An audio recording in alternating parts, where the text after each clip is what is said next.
కానీ సూర్యుడు మాత్రం మీతో భయపడిపోతున్నాడు. ఇది ప్రజా సంకల్పం. ఎండను లెక్క పెట్టుకోకుండా ఈ మీటింగ్ జయప్రదం చేసిన మిమ్మల్ని అందరినీ అభినందిస్తున్నా. శభాష్ ఉండి. ఈరోజు వేదిక పైన ఉన్నటువంటి గౌరవ పార్లమెంటు అభ్యర్థి, బీజేపీ అభ్యర్థి, మిత్రపక్షాల కూటమి బలపరుస్తున్న అభ్యర్థి శ్రీనివాస్ వర్మ గారు, ఇంకో పక్కన ఎమ్మెల్యే అభ్యర్థిగా పోటీ చేస్తున్నటువంటి RRR, అదే మరిగా ఇక్కడ శాసనసభ్యుడిగా ఉండి ఒక మంచి కోసం ఒక సిద్ధాంతంగా నేను ఒక నిర్ణయం తీసుకున్నప్పుడు ఒక్క మాట మాట్లాడకుండా పూర్తిగా సహకరించిన రామరాజు గారు. అది నా జీవితంలో అరుదైన అనుభవం. ఏ నాయకుడు ఒప్పుకోడు. నేను చెప్పాను పరిస్థితులు. నేను చెప్పిన తర్వాత ఒక్క మాట మాట్లాడకుండా మీరు చెప్పింది నేను చేస్తానని చెప్పింది మా రామరాజు, మా తమ్ముడు. నేను గుర్తుపెట్టుకుంటా. ఉండేలా మీకు హామీ ఇస్తున్నా. రామరాజు సేవలు ఈ రాష్ట్రానికి అవసరం. సముచితమైన గౌరవం ఇచ్చే బాధ్యత నాదని మీ అందరికీ హామీ ఇస్తున్నా. ఏమి ఇస్తానో మీరే చూడబోతారు. తప్పకుండా అన్ని విధాలా ఆదుకునే బాధ్యత నాది. ఇక్కడే జనసేన నియోజకవర్గం ఇన్ఛార్జ్ శ్రీనివాస్ గారు, నాగరాజు గారు. అదే మరిగా ఇక్కడ చూస్తున్నాను రెపరెపలాడుతున్నాయి జెండాలు.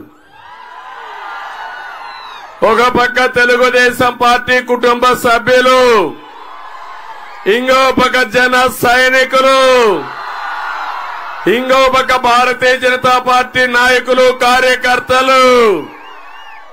మనవి 3 జెండాలు. అజెండా ఒకటి. ప్రజలు గెలవాలి, రాష్ట్రం నిలబడాలి. దీనికోసం ప్రతి ఒక్కరు కూడా శ్రీనివాస్ వర్మ గారు చెప్పినట్టు నన్ను అభిమానించేవాళ్లు, పవర్ స్టార్ పవన్ కళ్యాణ్ అభిమానించేవారు, నరేంద్ర మోడీ గారి పైన అభిమానం ఉండే ప్రతి ఒక్కరు ఒక్క ఓటు కూడా అటు ఇటు పోకుండా ఎంపీగా శ్రీనివాస్ వర్మకి కమలం పువ్వు గుర్తు మీద RRRకి ఎమ్మెల్యేగా సైకిల్ గుర్తు పైన ఓటేస్తామని గట్టిగా చప్పట్లు కొట్టి హర్షాన్ని, ఆమోదాన్ని తెలియజేయాలి. ఈరోజు నేను ఇక్కడికి వచ్చినప్పుడు తమ్ముళ్ళలో ఒకటే అడుగుతున్నా. మీరు అరాచకానికి ఈ రాష్ట్ర ప్రభుత్వం పరాకాష్ట అవునా కాదా? ఈ రాష్ట్రాన్ని పరిపాలించేది ఒక అహంకారం అవునా కాదా? ఒక సైకో అవునా కాదా? ఒక విధ్వంసకారుడు అవునా కాదా? ఒక దోపిడీదారుడు అవునా కాదా? అది నచ్చక మన రఘురామకృష్ణరాజు ఒక మాట మాట్లాడాడు, విభేదించాడు. అక్కడి నుంచి ఏం జరిగిందో మీరే చూశారు కదా. నేను అడుగుతున్నా, చరిత్రలో ఎప్పుడూ జరగలా ఒక పార్లమెంట్ మెంబర్కి పోలీసులు సిబిసిఐడి అరెస్ట్ చేస్తారు, కస్టడీలో టార్చర్ చేస్తారు, వీడియో పెట్టి సైకో సీఎం ఇంట్లో నుంచి చూస్తాడు. ఏం తమ్ముళ్ళు అర్థమైందా మీకు? నేను రాత్రంతా మేలుకున్నాను. కోర్టులకేసాము, సుప్రీంకోర్టు తలుపు తట్టాం. ఆయన కాపాడుకునేదానికి ఆ రోజు మేము చేసిన ప్రయత్నం నా కళ్ల ముందర ఇప్పుడు కూడా కనపడస్తా ఉందని చెప్పి నేను మీకు తెలియజేస్తున్నా. జగన్మోహన్ రెడ్డి ఒక సైకో దాడికి ప్రతిరూపమే రఘురామకృష్ణరాజు అని చెప్పి కూడా నేను మీకు తెలియజేస్తున్నా. నిలదొక్కున్నాడు, పోరాడాడు. మామూలు పోరాటం కాదు. నేనైతే 5 ఏళ్లు ఇక్కడికి రాకుండా ఒక పార్లమెంట్ మెంబర్గా ఉండి నియోజకవర్గం తిరగనీయకుండా చేశాడంటే మీకు బాధ అనిపించదా తమ్ముళ్ళు? ఇది ప్రజాస్వామ్యం అని అడుగుతున్నా. అందుకే బీజేపీ శ్రీనివాస్ వర్మ గారిని ఎంపిక చేస్తే నేను ఒకటే ఆలోచించాను, ఎట్టి పరిస్థితుల్లో న్యాయం చేయాలి. ఆ న్యాయం చేయడం కోసమే త్యాగం చేశాడు తమ్ముడు రామరాజు. దాని ఫలితమే రఘురామకృష్ణరాజు గారు ఇక్కడికి వచ్చారు. ఏం తమ్ముళ్ళో మీకు అర్థమైందా లేదా అని మిమ్మల్ని అడుగుతున్నా. ఇప్పుడు మీకు బాధ్యత ఉందా లేదా అని మిమ్మల్ని అడుగుతున్నా. అతి పెద్ద మెజారిటీతో గెలిపిస్తారా లేదా అని మిమ్మల్ని అడుగుతున్నా. నమ్మకమేనా? మామూలు కాదు. 3 రోజులే ఎన్నికలు. పోలింగ్ స్టేషన్ దద్దరిల్లిపోవాలి. మళ్ళా ఎండుందని 13వ తారీఖు ఇంట్లో పడుకుంటే ఆ తర్వాత మీ ఇంటికి గొడ్డలు వస్తుంది. కావాలన్నా గొడ్డలు మీ ఇంటికి. ప్రతి ఒక్కరూ ఆలోచించండి. తమ్ముళ్ళు 10 రూపాయలు ఇచ్చి 100 రూపాయలు మీ దగ్గర లాగే జగన్ ఒక జలగా మీ ఆస్తులు ప్రజా సంపద 1000 రూపాయలు దోచుకున్న దోపిడీదారుడు బందిపోటు ఈ జగన్మోహన్ రెడ్డి. అవునా కాదా అని మిమ్మల్ని అడుగుతున్నా. ఏం తమ్ముళ్ళు నిత్యావసర వస్తువుల ధరలు పెరిగాయా లేదా? పెట్రోల్ డీజిల్ పెరిగిందా లేదా? కరెంటు ఛార్జీలు పెరిగాయా లేదా? పన్నులు పెరిగాయా లేదా? కడాన శ్రమజీవి తాగే మద్యం, మా మద్యం బాబులు ఇక్కడే ఉన్నారు. 60 రూపాయలు క్వార్టర్ బాటిల్ తమ్ముడు ఇప్పుడు 200 అవునా కాదా? ఎవరు జోబులకు పోతుంది తమ్ముళ్ళు అని అడుగుతున్నా. మీకు అంతా కూడా జే బ్రాండ్ అవునా కదా? జగ్గుబాయ్ బ్రాండ్ అది తాగితే 1 క్వార్టర్ తాగితే కిక్కివ్వదు, 2 క్వార్టర్లు తాగితే కడుపులో మంట వస్తుంది. అది జగ్గుబాయ్ బ్రాండ్ స్పెషాలిటీ. అవునా కాదా అని అడుగుతున్నా. ఇలాంటి దుర్మార్గుడు మీకు అవసరమా అని అడుగుతున్నా. వదిలించుకుంటారా లేదా అని అడుగుతున్నా. తమిళ్లో కుంభకోణాల మీద కుంభకోణాలు. ఇసుక గోదావరి ఇక్కడే ఉంది, దొరుకుతా ఉందా ఇసుక మీకు? నేనున్నప్పుడు ఉచిత ఇసుక ఇచ్చారా లేదా? అప్పుడు 1000 రూపాయలు అయితే ఒక ట్రాక్టర్ మీ ఇంటికి వచ్చేది. అవునా కాదా? ఇప్పుడు ఎంత తమ్ముళ్ళు? 5000. 40 లక్షల మంది భవన నిర్మాణ కార్మికులు అయ్యో రామచంద్ర అంటూ కడుపు నింపుకోలేకపోయారు. వాళ్ళ పొట్టగొట్టిన దుర్మార్గుడు ఈ జగన్మోహన్ రెడ్డి అని చెప్పి నేను మీకు తెలియజేస్తున్నా. ఇంకో పక్క అడుగుతున్నా, మధ్యలో వేలాది కోట్ల రూపాయలు దోచేశాడు. మా ఆడబిడ్డల మంగళ సూత్రాలు తెంచేశాడు. మట్టి, భూమి లోపల ఉండే భూగర్భ ఖనిజ సంపద, ఆస్తులు అన్ని కొట్టేసిన వ్యక్తి ఈ జలగా జగన్మోహన్ రెడ్డి. నేను ఒకటే మిమ్మల్ని అడుగుతున్నా. ఇప్పుడు తమ్ముళ్ళు మీ భూమి మీద అని అడుగుతున్నా. నేను కొత్తగా ఒక స్కెచ్ చేశాడు. ఇప్పటికే మీరు చూడండి, ఇది పట్టాదారు పాస పుస్తకం. దీని మీద ఉండాల్సింది రాజముద్ర. ఎవరి ఫోటో ఉంది? ఎవరి ఫోటో ఉంది? ఎవరి ఫోటో? నేను అడుగుతున్నా. ఇప్పుడు మీ భూమి మీది కాదు. మీ భూమిని జగన్మోహన్ రెడ్డి కొట్టేయడానికి మీ బిడ్డ అంటున్నాడు. ఒక్క విషయం గుర్తుపెట్టుకోండి, ఎవరినైతే ఎక్కువ మాట్లాడతాడో వాళ్ళని దెబ్బతీసే రకం ఈ జగన్మోహన్ రెడ్డి. నా ఎస్సీలు అన్నాడు, ఎస్సీ డోర్ డెలివరీ చేశాడు, చంపేసి, అవునా కాదా? నా బీసీలు అన్నాడు, స్కీములన్నీ క్యాన్సిల్ చేశాడు, అవునా కాదా? మీ బిడ్డ అంటున్నాడు, మీ భూమి మొత్తం కొట్టేస్తున్నాడు మీ బిడ్డ.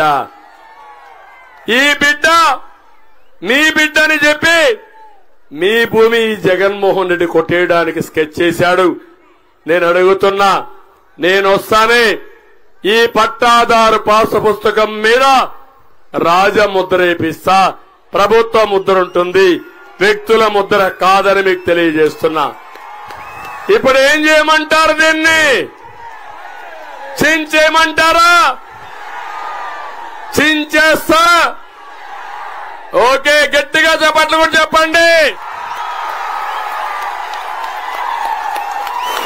చెత్త బుట్లో బారేస్తా. తమిళ్ళు ఏదైతే నేను చెప్పానో, మీ బిడ్డ మీ భూమి మీద కన్నేశాడని చెప్పాను. మీ భూమి మీది కాదు, మీ భూమి జగన్ది, జలగది. దీనికోసం మీకు ఒరిజినల్ కాపీ ఇవ్వడంట, రిజిస్ట్రేషన్ జిరాక్స్ కాపీ ఇస్తాడంట. మీ భూమి తాకట్టు పెట్టి ఆయన ఇష్ట ప్రకారం చేసుకుంటాడంట. అదే మారిగా టైటిల్ రిజిస్ట్రేషన్ ఒక ఆఫీసర్ని పెట్టి, అది కూడా గుమస్తా, జగన్మోహన్ రెడ్డి గుమస్తాను పెట్టి మీ ఆస్తులన్నీ ఆయన కంట్రోల్లో పెడతాడంట. ఒకవేళ ఎవరైనా మీ భూమి నాదంటే అక్కడి నుంచి డిస్ప్యూట్ పంపించేస్తాడంట. ఇన్ని సంవత్సరాలుగా మీ భూమిని చూసుకున్నారు. అప్పటికే కొంతమంది దొంగలు వచ్చి అక్కడక్కడ కబ్జాలు చేశారు, కొంతమంది వచ్చి రికార్డులు మార్చారు. రికార్డులు మార్చడం ఈ మధ్యనే జరుగుతా ఉంది. ఇప్పుడు ఇతను హోల్సేల్ గా కన్నేశాడు, మిమ్మల్ని మోసం చేస్తున్నాడు. ఎన్నికలైన తర్వాత నేను వార్నింగ్ ఇస్తున్నా మీ అందరికీ, మీరు గాని ఫ్యాన్ గాని తిరిగితే మీ పని గోయిందా గోయిందా. తిరగనిస్తారా అని అడుగుతున్నా.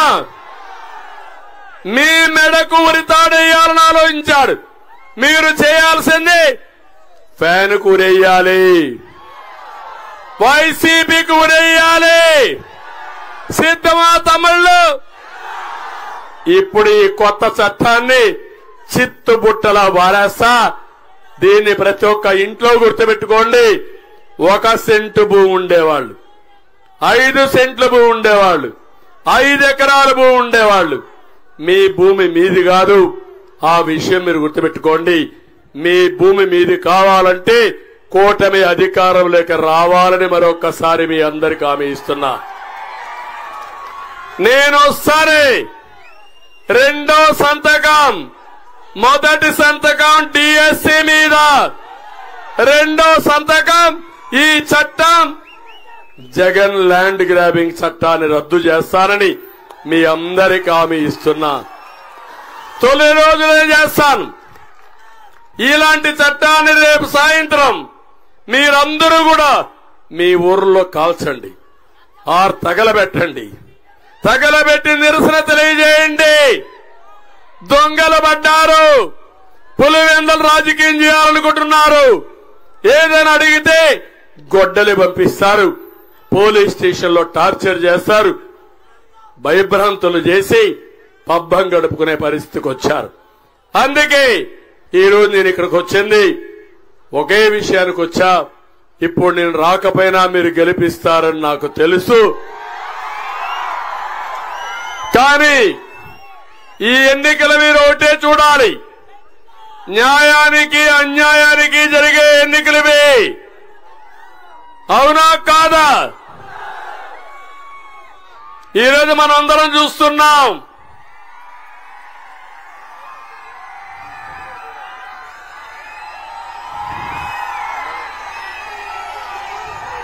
మనమందరం ఈరోజు ఒక్కసారి చూస్తే తమిళ్లో పచ్చి మోసగాడు ఈ యొక్క జలగ. అవునా కాదా?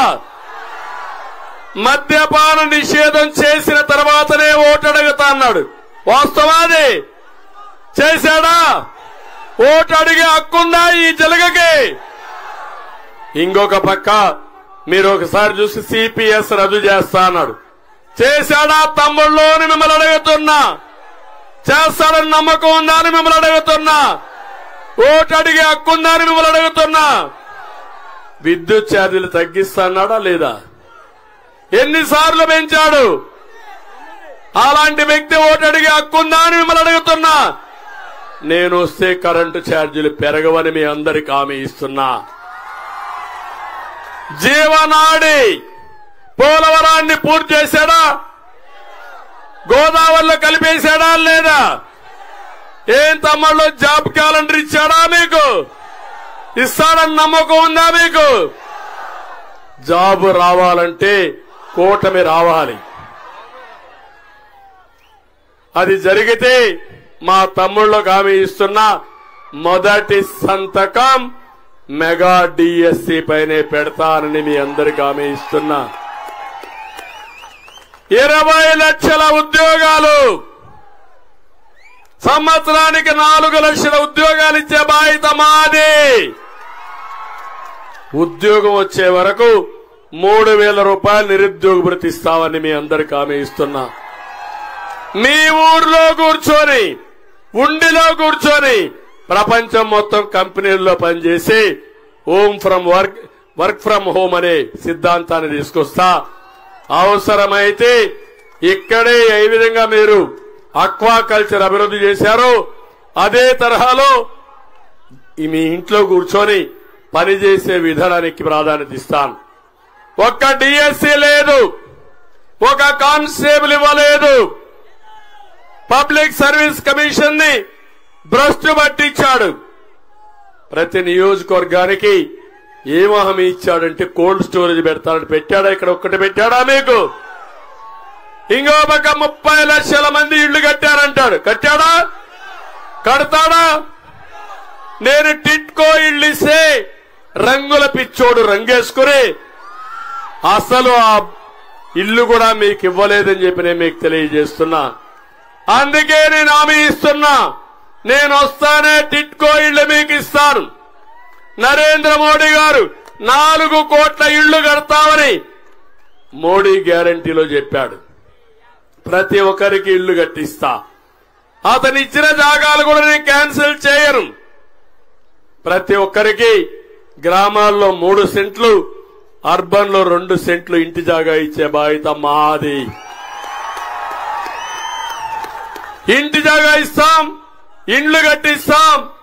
ఇల్లు లేదనకుండా ప్రతి ఒక్కరికి ఇల్లు వస్తే ఏర్పాటు చేసే బాధ్యత మాదని మీ అందరికీ హామీ ఇస్తున్నా. అదే మాదిరిగా ప్రత్యేక హోదా నాడు తెచ్చాడా తమ్ముళ్ళు? తెస్తాడా అని అడుగుతున్నా. ఇంకో పక్క రాజధానిని సర్వనాశనం చేశాడా లేదని అడుగుతున్నా. ఇప్పుడు రాజధాని ఉందా అని అడుగుతున్నా. మన రాజధాని మన రాజధాని మన రాజధాని. అందుకే నేను ఒకటే మిమ్మల్ని అందరినీ కోరుతున్నా, ఈ రోజు మేము తీసుకొచ్చినటువంటి మేనిఫెస్టో మీరు చూస్తే మిత్రుడు పవర్ స్టార్ పవన్ కళ్యాణ్ విశాఖపట్నంలో ఆయన తిరగనీయకుండా చేస్తే, నేరుగా అక్కడి నుంచి బయట పంపిస్తే మొట్టమొదటిసారిగా నేనే వెళ్లి హోటల్లో నోవోటల్ విజయవాడలో ఉంటే సంఘీభావాన్ని తెలియజేశాను. నేను జైల్లో ఉంటే నేరుగా వచ్చి పవర్ స్టార్ పవన్ కళ్యాణ్ ఒకే మాట చెప్పాడు, ఓట్లు చీలడానికి వీలు లేదు, కూటమి ఏర్పాటు చేయాలని చెప్పి ఆచరించిన వ్యక్తి పవర్ స్టార్ పవన్ కళ్యాణ్ గారు. రాజకీయాల్లోనే కాదు, నిజ జీవితంలో కూడా ఒక hero power star Pawan Kalyan. ఒక ఆశయం కోసం ముందుకొచ్చాడు. నేను అందుకే మిమ్మల్ని అందరినీ అడుగుతున్నా, ఈరోజు మేము కలిసి సూపర్ 6 ఇచ్చాం, ఎన్నికల మేనిఫెస్టో ఇచ్చాం, మోడీ గ్యారంటీ ఉంది. ఇవన్నీ కలిపి అమలు చేస్తాం. సామాజిక భద్రత కోసం పింఛన్లు పెంచుతాం, ప్రతి ఒక్కరికి 4,000 రూపాయలు పెన్షన్ ఏప్రిల్ 1వ తారీఖు నుంచే మీ ఇంటికి ఇచ్చే బాధ్యత మాదే. జూలైలో 7,000 ఇస్తాం బకాయిలతో కలిపి. చంద్రన్న బీమా ఇస్తా.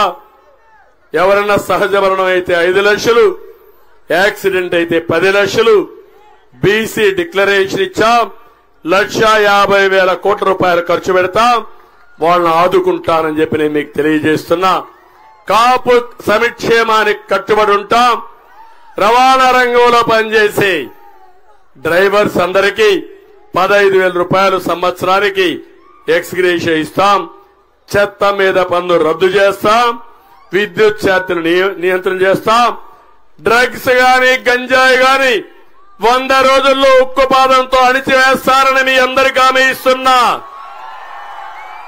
అదే మాదిరిగా ఈరోజు ఒకటే మీ అందరికీ హామీ ఇస్తున్నా. నేను విద్యేశ్వరం నుంచి మంచినీళ్లు ప్రొటెక్టెడ్ వాటర్ స్కీమ్ పెట్టి ఇక్కడ నీళ్లన్నీ భూగర్భ జలాలు కలుషితమైనాయి. అందుకే హామీ ఇస్తున్నా. మీకు స్వచ్ఛమైన నీరు ప్రొటెక్టెడ్ వాటర్ స్కీములు పెట్టి ఇంటింటికి కొళ్ళాయి ద్వారా నీళ్లు ఇచ్చే బాధ్యత మాది. 5 ఏళ్లుగా గవర్నమెంట్ ఆఫ్ ఇండియాలో ప్రతి ఇంటికి నీళ్లు ఇవ్వాలని జల్ జీవన్ మిషన్ పెడితే ₹1 ఉపయోగించుకోకుండా అందులో కూడా కొట్టేయాలని ఆలోచించిన వ్యక్తి ఈ జగన్మోహన్ రెడ్డి అని చెప్పి నేను మీకు తెలియజేస్తున్నా. ఇంకో పక్క ఇక్కడికి వచ్చినప్పుడు ఆకివీడు నేను ఒకటే హామీ ఇస్తున్నా. ఇప్పుడే త్రిపుల్ చెప్పాడు. ఆకివీడిని అభివృద్ధి చేస్తాం. డ్రైనేజ్ వ్యవస్థ పైన స్లాబ్లు వేపిస్తాం. రైల్వే లైన్ కూడా ఫ్లైఓవర్ గాని అండర్ బ్రిడ్జ్ గాని కట్టి మీ అందరికీ ఆదుకునే బాధ్యత మాది. ఒక పరిశుభ్రమైన టౌన్ గా ఆకివీడును తయారు చేస్తామని చెప్పి నేను మీకు తెలియజేస్తున్నా. తమిళలో అక్వాకల్చర్ ఎవరు అభివృద్ధి చేసిందని నేను అడుగుతున్నా మిమ్మల్ని. ఈరోజు పడకేసిందా లేదా? మిమ్మల్ని మోసం చేశాడా లేదా? ఇప్పుడు హామీ ఇస్తున్నా. నేను వస్తానే ₹50 కరెంట్ ఇచ్చే బాధ్యత నాది. అక్వా రైతులు ధైర్యంగా ఉండండి. సర్వశక్తులు కూడగట్టుకోండి. 2 అభ్యర్థుల్ని గెలిపించే బాధ్యత మీది. ఆ తర్వాత అక్వా రంగాన్ని పైకి తీసుకొచ్చే బాధ్యత మాదని మీ అందరికీ తెలియజేస్తున్నా. అవసరమైతే 500 టన్నులు కోల్డ్ స్టోరేజ్ కావాలన్నారు. ఎన్ని అవసరమైతే అన్ని ఇచ్చే బాధ్యత మాది. ఇంకో పక్క ఏరియేటర్లన్నీ కూడా సబ్సిడీ పైన ఇస్తా. మేతను కూడా నియంత్రణ చేస్తాం. ప్రతి ఒక్కటి చేస్తాం. గ్రామాల్లో ఇంటర్నల్ రోడ్లు వేపిస్తాం. నేను ఒకటే చూస్తున్నా. మీ ఉత్సాహం చూస్తే ఎండ కూడా లెక్కలేదు కానీ టైం ఒకటి ఉంది. 5 గంటలకి ఇంకా 4 మీటింగ్లు పూర్తి చేయాలి. అందుకే నేను మిమ్మల్ని కోరుతున్నా. ఈ రోజు ప్రత్యేకంగా ఉండికొచ్చాను. రేపే చివరి రోజు. మీకు చెప్పడానికి వచ్చాను. ఉండి నుంచి ఒక సందేశం ఇవ్వడానికి వచ్చాను. ఈ రాష్ట్రంలో అహంకారి పోవాలి. సైకో పీడ విరగడైపోవాలి. విధ్వంసానికి నాంది విముక్తి కలిగించాలి. దోపిడీని అరికట్టాలి. సిద్ధమా తమ్ముళ్ళు అడుగుతున్నా. సిద్ధమైతే పార్లమెంటుకి, కమలానికి, అసెంబ్లీకి సైకిల్ కేసు గెలిపించండి. అదే మీరు ఇచ్చే బ్రహ్మాండం. రెండోది అడుగుతున్నా. రేపు కూడా ఎండలెట్లే ఉంటాయి. 12 అయితే ఇంట్లో నుంచి బయట రావడానికి కొద్దిగా భయం ఉంటుంది మీ అందరికీ. అందుకే నేను అడుగుతున్నా 7 గంటల లోపలనే మన ఓట్లు పూర్తి కావాలి. రెండోది ఓటుకి 5,000, 10,000 ఇస్తారు వైఎస్ఆర్ పార్టీ వాళ్ళు. ఓటేస్తారా తమ్ముళ్ళు? అప్పుడే ఓట్లు కొనే ప్రారంభించారు. నేను ఒకటే ఆ పాపిష్టి డబ్బులు తీసుకుంటే మీ జీవితాలు బాగుపడవు. అందుకే అడుగుతున్నా, 6 గంటలకు నిద్రలేయండి, స్నానం చేయండి, దేవుణ్ణి మొక్కోండి, సంకల్పం